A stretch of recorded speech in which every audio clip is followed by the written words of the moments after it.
Nagluhod ang dapit hapon, at kung saan ang araw ay sasakupin ng takip siling. Buong paligid ay kinulong sa katahimikan. Panahong maghari ang buwan na nagbibigay liwanag. Mga sanlibong mga bituin sa kalawakan, na kung saan nakapalibot sa nakakatangiang hari. Maganda siguro maging siya na laging tinatanglaw, at kaniyang liwanag ay humahawi sa buhok at tinatanggal ang pagod. Maring wala sa kanyang nakakaabot at nakakalamang, ngunit di mapigilang siya ay abutin kahit sa panaginip. Mahawakan lang ang pao, hidla ng kanyang damit. Tinanong ko ang aking sarili, bakit nag-isa lamang siya? Wala ba siyang kapatid, kambal o kapareho? Masulyapan lang ang kanyang kawangis sa salamin, o kahit namilik mata sa bagong gising. Nais ko lang magbalik ang liwanag na aking hinihintay, tula ng paglaya sa kwento ni Lolo. Kasaysayan ay nabuhay, mga seryosong tema sa isip ay gumagabay. Sa panahon ng liberasyon, puso'y nagtaglay, pagdurusa at pag-aalsa sa pag-ibig na tunay. Tunay na nagmamahal sa inang bayan. Ito ay ang isang makabuluhan na labanan.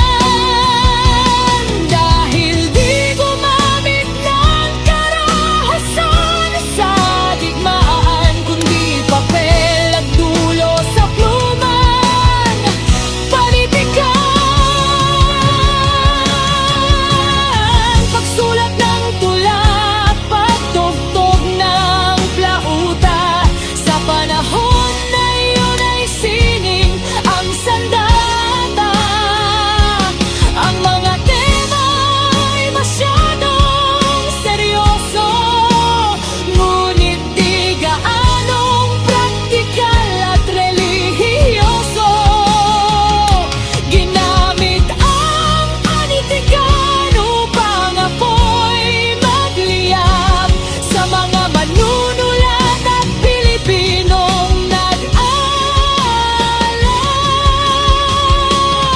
Sa pamagitan ng tula, damdamin ay nahayag upang makamit ang kalayang maglayag.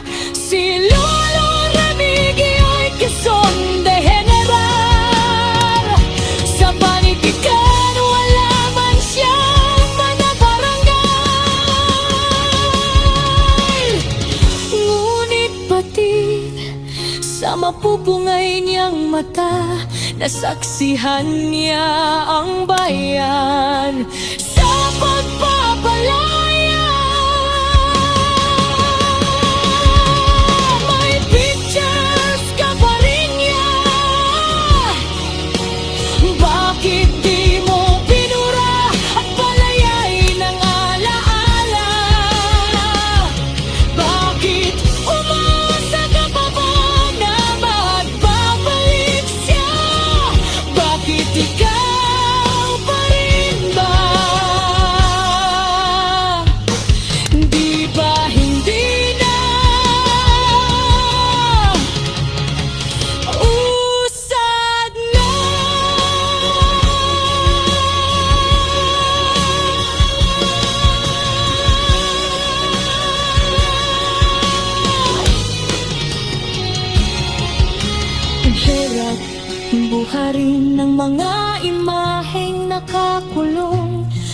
isang letra to.